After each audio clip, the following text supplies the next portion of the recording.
Throughout the world, throngs of people hailed the end of the war in Europe. It is 5 years and more since Hitler marched into Poland. Years full of suffering and death and sacrifice. Now the war against Germany is won. A grateful nation gives thanks for victory.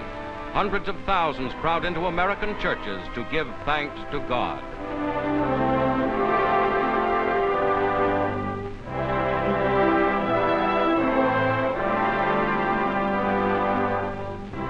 President Truman announced the official surrender.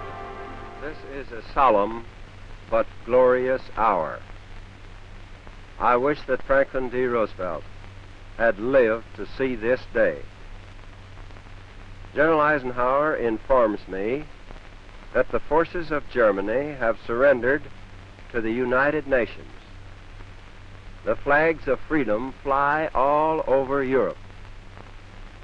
For this victory, we join in offering our thanks to the Providence which has guided and sustained us through the dark days of adversity and into light.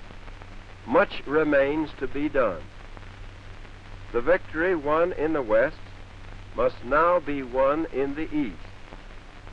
The whole world must be cleansed of the evil from which half the world has been freed. United, the peace-loving nations have demonstrated in the West that their arms are stronger by far than the might of dictators or the tyranny of military cliques that once called us soft and weak. The power of our peoples to defend themselves against all enemies will be proved in the Pacific War as it was proved in Europe.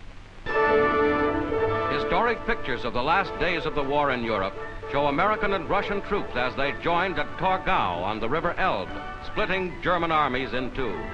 United States General Reinhardt meets Red Army General Rusakov, a meeting that spelled out certain German defeat. At Allied Mediterranean headquarters in Italy, the Germans unconditionally give up all of Italy and southern Austria. In civilian clothes, representatives of the German armies signed the surrender document.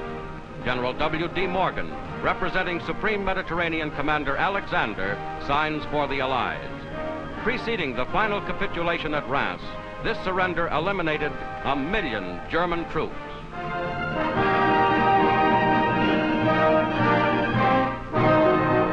Inside Germany itself, the Allies seized the famous Stadium of Nuremberg, scene of countless Nazi Party rallies. With the capture of this famous southern German city, the American flag flouts out the swastika.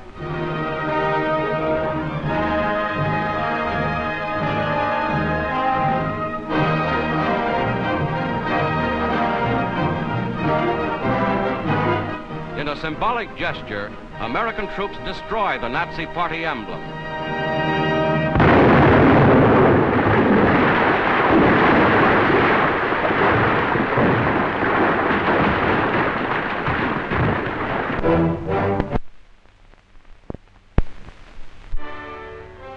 But the Congress Party is only one among the countless political, racial, and religious factions which are responsible for India's continued disunity in today's crisis. Chief among the others are India's 90 million Mohammedans, who fear that an independent India would mean Hindu domination, under which they would be no more than a persecuted minority.